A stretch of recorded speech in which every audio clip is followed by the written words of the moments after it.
धर्म क्षेत्र कुरुक्षेत्र से विजय सभरवाल अपने त्रिशूल प्रोग्राम में आप सबका स्वागत करता है। पिछले तकरीबन 15 दिन के लिए मैं कुछ अपनी व्यवस्थाओं की कारण आपके रूबरू नहीं हो पाया। इसी दौरान देश और विदेश में बहुत कुछ हो गया जिसकी चर्चा होनी चाहिए, और वो आहिस्ता आहिस्ता मैं अगले कुछ दिनों में करूँगा भी, जो इम्पोर्टेंट हैं। लेकिन आज मैं कुरुक्षेत्र धर्म क्षेत्र कहा जाता है। यहाँ कुरुक्षेत्र की जो म्यूनिसिपल काउंसिल है उसको थानेसर नाम से जाना जाता है, और वहाँ पे एक मुद्दा तकरीबन 7 दिन पहले ऐसा उठा जिसने सारे हरियाणा स्टेट लेवल तक सुर्खियां बटोर ली।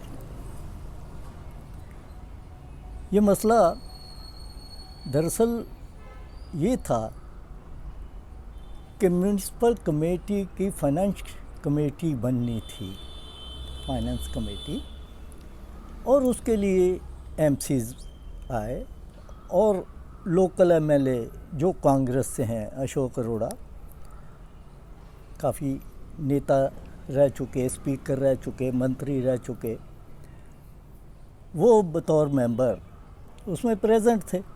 ये 22 तारीख की बात है, पिछली 22 तारीख। वहाँ उन्होंने ये ऑब्जेक्शन रेज़ किया कि कुछ एमसीज जो कि महिलाएं हैं वो प्रेजेंट ना होके उनके हस्बैंड वहाँ बैठे हुए हैं। तो अशोक जी ने जब वो चीज़ पॉइंट आउट की तो जो महिलाओं के हस्बैंड बैठे थे उनमें मैं तू भी हो गई और हाथापाई भी हो गई। सोशल मीडिया में वो सारी चीज़ें चली भी, गाली गलौज भी हुआ।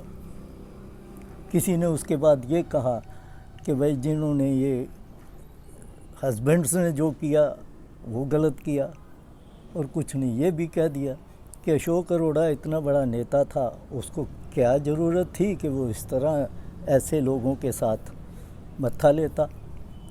उसके कुछ एमसी जो थे वो बोल लेते।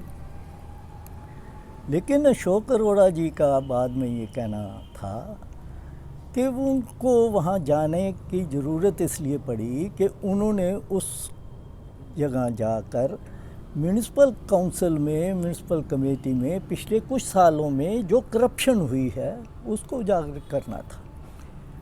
क्योंकि इसी दौरान 2 कॉन्ट्रैक्टर जो म्यूनिसिपल कमेटी के होते थे वो पब्लिकली आके ये बता चुके थे कि कहाँ कहाँ उनके साथ भी करप्शन की गई। तो वो मसला अशोक अरोड़ा जी स्टेट लेवल पर ले गए, ये बना के कि महिला शक्तिकरण जो बीजेपी कहती तो है कि हम महिलाओं के लिए, ये महिलाओं के लिए, लेकिन उनका कहना ये हो गया चंडीगढ़ में जब जाके उन्होंने प्रेस कॉन्फ्रेंस की कि ये दोगलापन है, कि बीजेपी कहती तो है कि महिलाओं के लिए वो करती है, उनको शक्ति देना चाहती है, लेकिन रियलिटी में नहीं है। अब ये मुद्दा सिर्फ हरियाणा का तो नहीं है, ये तो मैं कहूँ पूरे देश का है। क्योंकि आप सबको बताना चाहता हूँ कि ये जो 33% रिजर्वेशन पंचायतों में और लोकल बॉडीज़ में औरतों के लिए, महिलाओं के लिए की गई थी, ये राजीव गांधी जब प्राइम मिनिस्टर थे तब की गई थी। उन्होंने पंचायत एक्ट अमेंड किया था और पंचायतों को और लोकल बॉडीज़ को उन्होंने पावर्स दी थी। उसी दौरान ये चीज़ हो गई कि 33% सीटें जो हैं वो औरतों के लिए रिज़र्व हो गई। लेकिन देखने में क्या आता है, चाहे सरपंच कोई लेडी है तो उसका हस्बैंड काम कर रहा है, या लोकल बॉडीज़ में एमसीज जो हैं उनके हस्बैंड प्रेजेंट होते हैं। तो इस मुद्दे को लेके जब स्टेट लेवल पे ले जाया गया तो बीजेपी के भी कुछ नेता जो थे वो अशोक अरोड़ा जी के पक्ष में आ गए।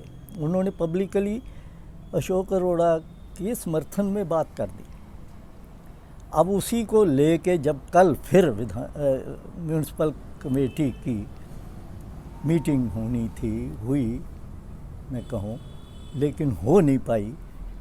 सारी जो फीमेल महिलाएं एमसीज थीं वो वहाँ थीं, उनके हस्बैंड को एंटर नहीं करने दिया, क्योंकि अथॉरिटीज़ ने ये चीज़ पहले भी लेटर निकाला था, इस बार भी निकाला। और इस बार तो वहाँ पुलिस का इतना इंतज़ाम था कि कोई, क्योंकि दोनों पार्टीज़ कांग्रेस और बीजेपी के, दरअसल 32 यहाँ एमसीज हैं, जिनमें से 25 के करीब जो हैं वो बीजेपी के हैं, बाकी कांग्रेस के समझ लीजिए या इंडिपेंडेंट समझ लीजिए।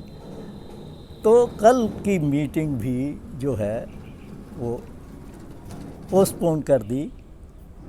जो चेयरपर्सन है मिसेस माफ़ी डांडा ने ये कहते हुए कि भाई ईओ, म्यूनसिपल कमेटी का ईओ और सेक्रेटरी दोनों छुट्टी पे चले गए। लेकिन ये मुद्दा इस प्रकार ख़त्म होने वाला तो नहीं है, मुद्दा बड़ा इम्पॉर्टेंट है। और मैं ये समझता हूँ कि जो लोकल लेवल पे तो जो हो रहा है, आम हमारे यहाँ लोगों को जिस तरह की बातें पता चल रही हैं वो तो चल ही रही हैं।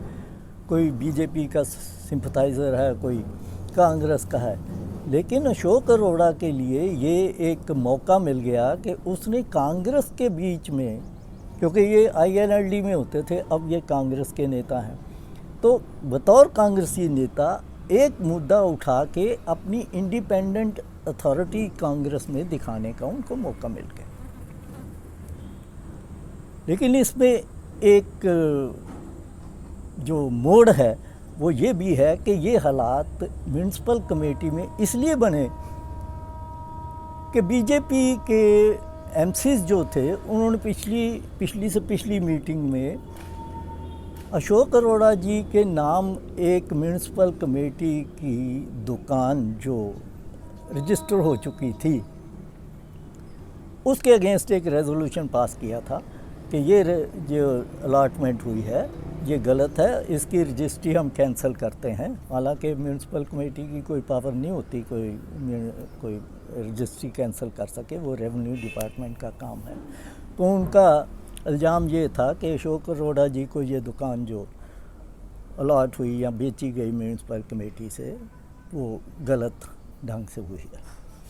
वहाँ से ये चीज़ जो है वो कुछ पर्सनल टच लेती लेती आज यहाँ तक है। मेरा कहने का मकसद ये है कि जब एक कानून हमारे देश में बना है कि महिलाओं को पावर देनी है, तो फिर महिलाएं ही वहाँ होनी चाहिए, तभी वो पावर लेंगी। क्योंकि हमारे देश ने तो देखा है कि हमारे पास महिला प्राइम मिनिस्टर आई थी इंदिरा गांधी की शेप में, तो उसने क्या कुछ कर दिया। ये पाकिस्तान, उसको 2 हिस्सों में बांट दिया। अब इससे आगे नहीं, बाकी फिर बात करेंगे। आज इतना ही। आप सबका धन्यवाद। मेरे प्रोग्राम जो हैं इनको सब्सक्राइब भी करिए, शेयर भी करिए और पसंद भी करिए। आप सबका धन्यवाद।